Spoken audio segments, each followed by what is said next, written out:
नमस्कार विद्यार्थी मित्रांनो, मी डॉक्टर सौ सुनीता विनोद सिनगारे, अर्थशास्त्र विभाग, विवेकानंद महाविद्यालय, औरंगाबाद. आज आपण हिस्ट्री ऑफ इकॉनॉमिक थॉट्स या पेपर नंबर ECO 431 पेपरबद्दल माहिती घेणार आहोत. यामध्ये आपल्याला 5 युनिटचा अभ्यास करायचा आहे. पहिलं युनिट आहे अर्ली इंडियन इकॉनॉमिक थॉट्स. यामध्ये आपल्याला वेगवेगळ्या तज्ज्ञांचा अभ्यास करायचा आहे. Economic thoughts of Mahatma Phule, Shahu Maharaj, Dadabhai Naoroji, MG Ranade, RC Dutt, GK Gokhale या तज्ज्ञांनी आर्थिक विचार कोणकोणते सांगितलेले आहेत याबाबत आपण माहिती घेणार आहोत. दुसऱ्या युनिटमध्ये economic thoughts of MK Gandhi and Pandit Jawaharlal Nehru यांचा अभ्यास करायचा आहे. तर या युनिटमध्ये आपल्याला economic idea of Mahatma Gandhi म्हणजे अर्थशास्त्र विषयक महात्मा गांधींनी सांगितलेल्या वेगवेगळ्या विचारांचं मंथन आपल्याला करायचं आहे. त्याच्यामध्ये त्यांनी प्रामुख्याने सांगितलेले स्वदेशी, ग्रामस्वराज्य, सर्वोदय या सगळ्या बाबींचा अभ्यास करायचा आहे. आणि नेहरूंनी सांगितलेलं डेव्हलपमेंट मॉडेल याचा अभ्यास करायचा आहे. त्यानंतर प्रकरण युनिट नंबर 3 मध्ये economic ideas of doctor Babasaheb Ambedkar हे प्रकरण पूर्णतः आंबेडकरांवर आहे. आणि यामध्ये आपल्याला त्यांनी सांगितलेल्या लेबर रिफॉर्म असेल, वुमेन इम्पॉवरमेंट असेल, वॉटर मॅनेजमेंट असेल, इकॉनॉमिक डेन्सिटी असेल, ह्या सर्वांचा अभ्यास आपल्याला या प्रकरणामध्ये करायचा आहे. मॉडर्न इकॉनॉमिक नेक्स्ट पुढच्या युनिटमध्ये मॉडर्न इकॉनॉमिक आयडियाज. अगोदरच्या आयडिया वेगळ्या आहेत, पण त्यानंतर आपल्याला ज्या ज्या अर्थशास्त्रविषयक नवीन अर्थतज्ज्ञांनी जे मांडलेले वेगवेगळे मॉडेल आहेत, हे मॉडेल काय आहेत किंवा आयडिया कोणत्या आहेत हे अभ्यासण्यासाठी आपल्याला युनिट नंबर 4 अभ्यासायचं आहे. तर यामध्ये आपल्याला प्रामुख्यानं PC महालनोबिस यांनी मांडलेलं जे मॉडेल आहे हे मॉडेल आपल्याला अभ्यासायचं आहे. त्यानंतर PR ब्रह्मानंदा यांनी देखील आपल्याला या मॉडर्न इकॉनॉमिक आयडियाजमध्ये कोणकोणत्या बाबी सांगण्याचा प्रयत्न केलेला आहे हेही आपल्याला बघायचं आहे. त्यानंतर DR गाडगीळ, VM दांडेकर, पंजाबराव देशमुख या अलीकडील काळातील अर्थतज्ज्ञांनी ज्या ज्या बाबी आपल्याला या सांगितलेल्या आहेत त्या आपण अभ्यासणार आहोत. Unit number 5 ascent Indian economic thinkers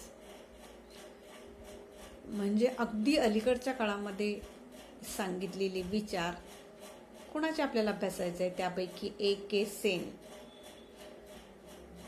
Jagdish Bhagwati, doctor Manmohan Singh जे माजी पंतप्रधान आहेत, तर यांनी सांगितलेल्या अर्थशास्त्रविषयक ज्या वेगवेगळ्या विचाराचं मंथन आहे हे मंथन आपल्याला यामध्ये करावायचं आहे.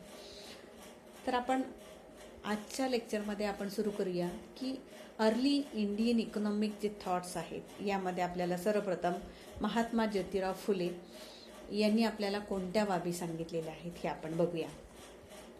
आपल्या सर्वांना ठाऊक आहे महात्मा फुले महाराष्ट्रातील ज्येष्ठ समाज सुधारक, विशेषतः समाजातील श्रमजीवी वर्गाच्या शोषणाची व सामाजिक ज्या हे आहेत दारिद्र्याची जी मीमांसा आहे तो करणारा क्रांतिकारक विचारवंत म्हणून महात्मा फुलेंकडे बघितलं जातं. आधुनिक भारतातील जी स्त्री शिक्षणाचा जनक असंही त्यांना म्हटलं जातं. भारतीय स्त्रियांचे हक्क, स्वातंत्र्य यांचा उद्गाता असेल, जातीभेद संस्थेवर कडाडून हल्ला चढवणारा, मानवी समानतेची घोषणा करणारा पहिला लोकनेता म्हणून महात्मा फुलेंकडे पाहिलं जातं.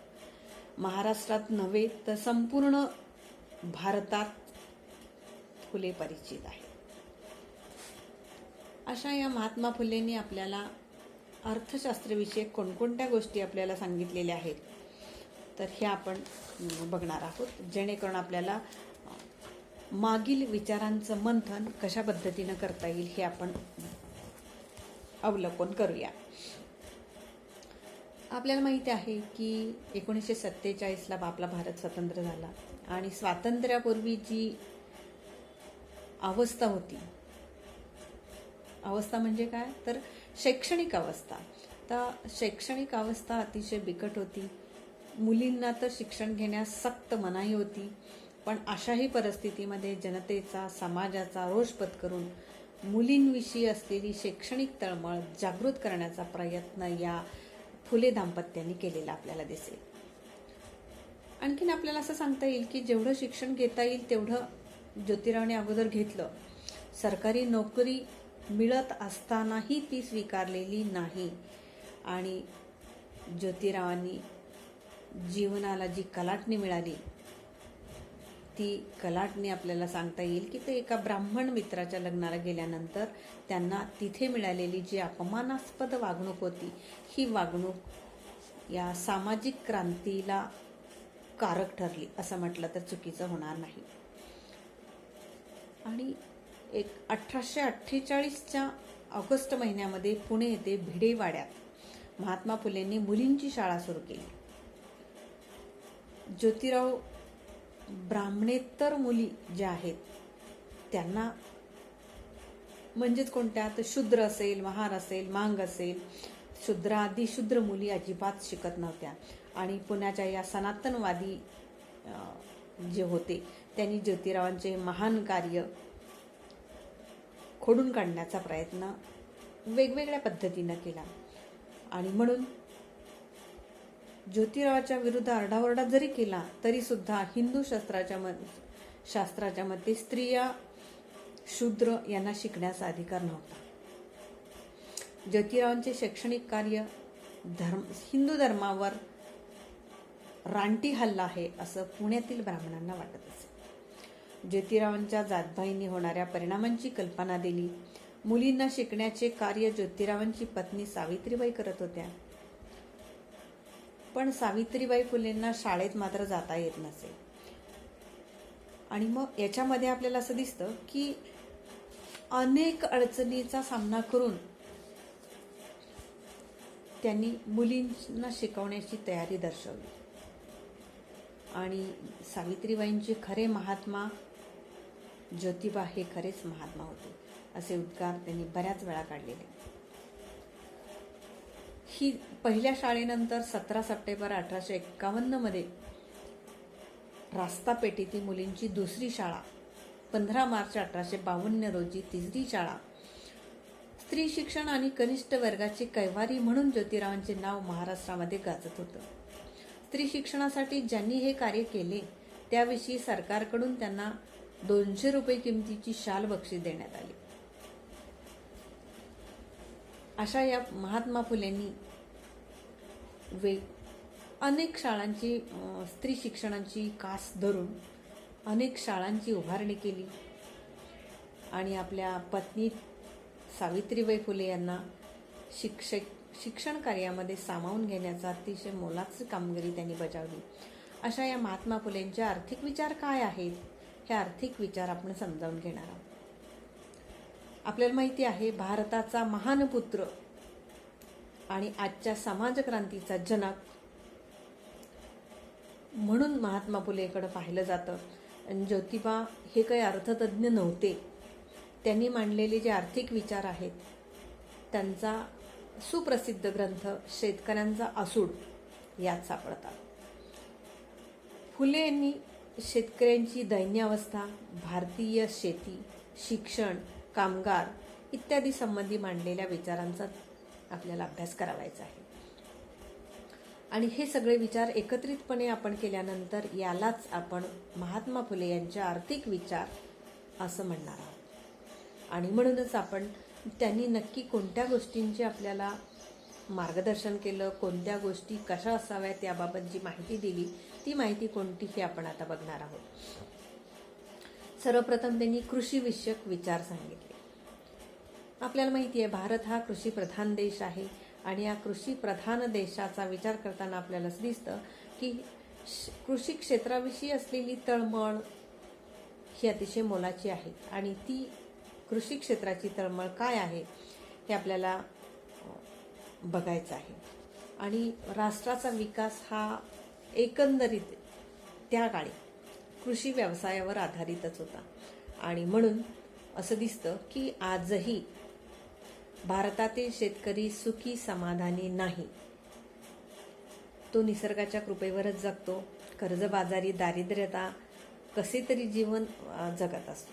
म्हणजेच एकंदरीत कृषीविषयक विचार मांडताना त्यांनी आपल्या अनेक मौलिक विचारांना वाट करून दिली. त्यांनी शेती आणि शेतकरी याविषयी कोणकोणते त्यांची मतं आहेत ही मांडली. शेती आणि शेतकरी यांची परिस्थिती सुधारण्यासाठी आपल्याला काही उपाय केला पाहिजे. कोणता उपाय केला पाहिजे तर या उपायांची आपण उहापोह इथं करावायचा आहे. आणि शेतकऱ्यांच्या दारिद्र्याची कारणं कोणती आहेत, म्हणजे शेतकरी दारिद्र्य रेषेखाली आहे किंवा दारिद्र्यामध्ये जीवन जगतो आहे, तो का जगतो आहे, त्याची ही अवस्था का आलेली आहे आणि त्या अवस्थेला आपण सर्वस्वी कोण जबाबदार आहे याची काही कारणं त्यांनी सांगितलेली आहेत आर्थिक विचारांमध्ये. त्यातलं पहिलं कारण सांगितलेलं आहे की स्थानिकांचा असतो. आता आपल्याला माहिती आहे की ब्रिटिश येण्यापूर्वी भारतातील जे संस्थानिक होते किंवा संस्थानिकाच्या पदरी जे मोठे सैन्य असे त्यांचा खर्च मात्र अवाढव्य होता आणि मग शेतकऱ्यांवरच त्याचा भार पडायचा, कारण बरेच शेतकरी हे त्या सैन्यामध्ये नोकरीलाही असायचे. आणि मग हळूहळू काय झालं की शेतजमिनीवर भार हा सगळ्यांचाच वाढायला लागला. वाजवीपेक्षा लोक जमिनीवर जास्त काम करू लागले. शेतीचं उत्पन्न मात्र कमी झालं आणि याचं हेच कारण आपल्याला असं दिसतं की शेतकऱ्यांच्या दारिद्र्याला कारणीभूत ठरलं.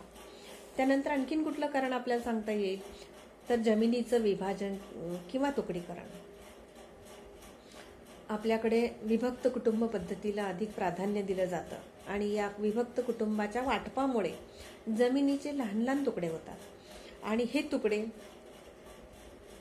जर आपण बघितले तर ह्या तुकड्यांमुळे ह्या लहान तुकड्यावर आपला आणि आपल्या कुटुंबियाचा जो उदरनिर्वाह करायचा आहे हा उदरनिर्वाह भागवणे मात्र अशक्य होतं.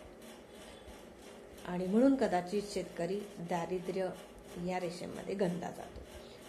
आणखी कुठलं कारण आहे त्याच्या पुढचं कारण आपल्याला सांगता येईल की तुकडीकरणामुळे उदरनिर्वाहाचं साधन गेलेलं आहे. आता जमिनीचे लहान लहान तुकडे झालेले आहेत, केवळ कुटुंब वाटपामुळेच ते पडलेले आहेत. जमीन आणि जमीन मालकाकडे बैल, नांगर हे मोठ्या प्रमाणामध्ये आपल्याला असं दिसतं की फारसं त्या सगळ्यांना आपण एकत्रित करू शकत नाही. आणि म्हणून जमीन छोटा तुकडा आणि या छोट्या तुकड्यांमध्ये आपल्याला अनेक गोष्टींचा संग्रह करणं हे तितकंसं सोपं नाही आहे. आणि म्हणून कदाचित तुकडीकरणामुळे उदरनिर्वाहाचं जे साधन आहे हे साधन मात्र कमी झालेलं दिसेल आणि म्हणूनच दारिद्र्याला कारणीभूत हे कारण सांगता येईल.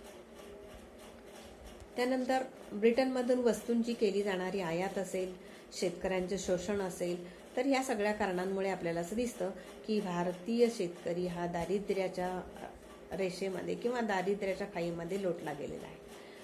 आणि याच्यामध्ये आपल्याला त्यानंतरचा आपल्याला पॉईंट सांगता येईल की जागतिक मंदी. आपल्याला सगळ्यांना ठाऊकच आहे 1890 नंतर जागतिक बाजारपेठेमध्ये भयंकर मंदीची परिस्थिती निर्माण झालेली होती. भारतातील शेतमालाच्या किमती एकदम कमी झाल्या.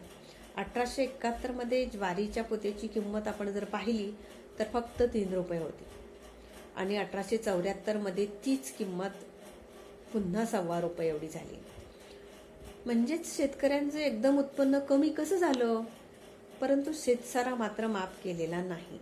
म्हणजे किमतीत जरी बदल झाला तरी शेतसाऱ्यामध्ये बदल झालेला नव्हता. परिणाम शेतकरी हा अडचणीत सापडला. त्यानंतर जनावरांची जी हत्या आहे, फुलेंच्या मते की जनावरांची संख्या कमी व्हायला लागली. का कमी व्हायला लागली तर मांसाहार करण्याचं प्रमाण वाढलं. शेतीच्या मशागतीसाठी लागणाऱ्या बैलांची कमतरता जाणवायला लागली. दुष्काळामुळे चाऱ्याअभावी उपासमार होऊन लाळीच्या रोगासारखे अनेक रोग यायला लागले आणि या सगळ्यांमुळे आपल्याला असं दिसतं की जनावराअभावी म्हणजेच बैलाअभावी शेती करणं शेतकऱ्यांना अशक्य झालं. म्हणजे ह्या सगळ्या कारणाचा जर आपण विचार केला तर ही सर्व कारणं ही भारतीय शेतकऱ्यांना दारिद्र्याला कारणीभूत अशी ठरली.